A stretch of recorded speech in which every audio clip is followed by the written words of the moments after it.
Halo pemirsa, senang sekali saya Windy Nenggolan dapat kembali menemani Anda dalam Bingkai Sumatera. Kami akan menghadirkan berbagai kisah inspiratif dalam keberagaman budaya.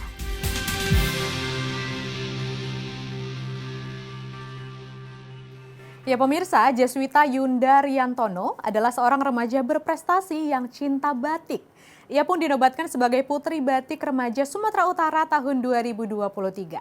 Selain senang memperkenalkan batik di kalangan remaja, ia juga giat belajar mengkreasikan batik khas kota Binjai. Lalu bagaimana perjalanannya melestarikan batik? Berikut liputannya.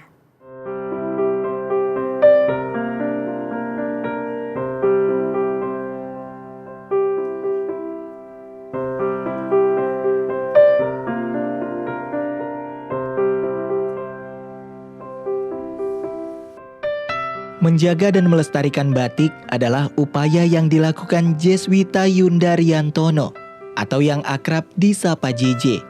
Remaja usia 17 tahun asal kota Binjai ini begitu cinta akan batik. Ia sangat bangga dan kerap menggunakan pakaian batik di sejumlah acara. Hal ini dilakukannya sebagai upaya pelestarian dan pengenalan batik di kalangan remaja.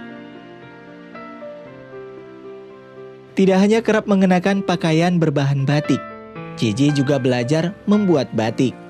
Seperti kali ini, ia sedang belajar membuat batik di sebuah rumah batik di kota Binjai. Ia mendatangi rumah batik ini setiap minggu. Ia belajar beragam teknik membatik, seperti batik tulis dan batik jumputan.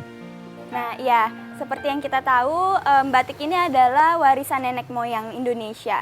Jadi kalau bukan seperti kita, remaja Indonesia, mau siapa lagi yang akan mewariskan batik-batik kita? Terutama JJ juga membawa batik Binjai yang akan dilanjutkan ke nasional nanti. Kecintaannya terhadap batik membuat JJ dinobatkan sebagai Putri Batik Remaja Sumatera Utara tahun 2023. Prestasinya ini merupakan buah dari kegigihannya dalam melestarikan warisan bangsa. Di rumah batik Jesi Bori Binjai ini, JJ sedang belajar mengkreasikan motif batik dengan ikon kota Binjai, yakni motif rambutan. Tangannya begitu luas menggambar motif demi motif di atas kain. Ia begitu teliti membuat batik motif khas kota Binjai yang rencananya akan ia kenakan di ajang Putri Remaja tingkat nasional. Nah, kebetulan yang nanti akan JJ bawa ke nasional itu adalah batik dari buatan JJ sendiri yang akan dibantu sama seniman batik kota Binjai, Kak Dina. Nah, jadi batiknya itu kami beri nama adalah batik Gorges, panjangnya adalah batik Gorges Wita.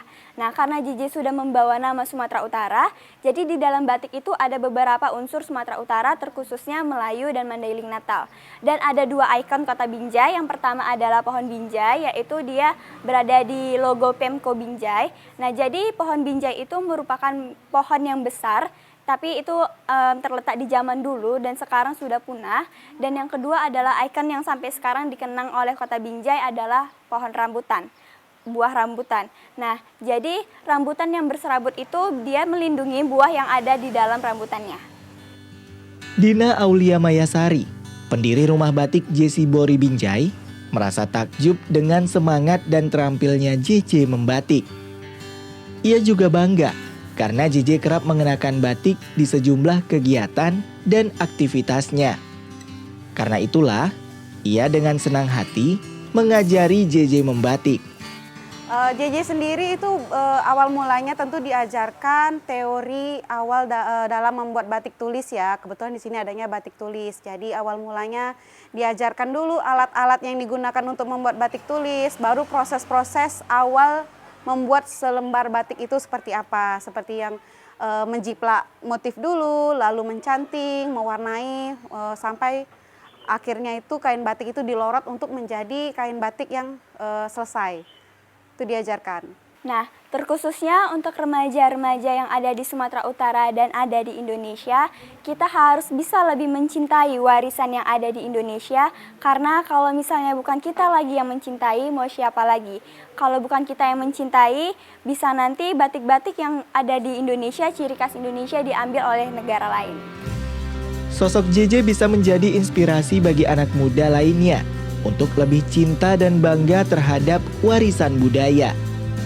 Karena sejatinya, kebudayaan tidak akan punah apabila generasi mudanya mau menjaga dan melestarikan budaya.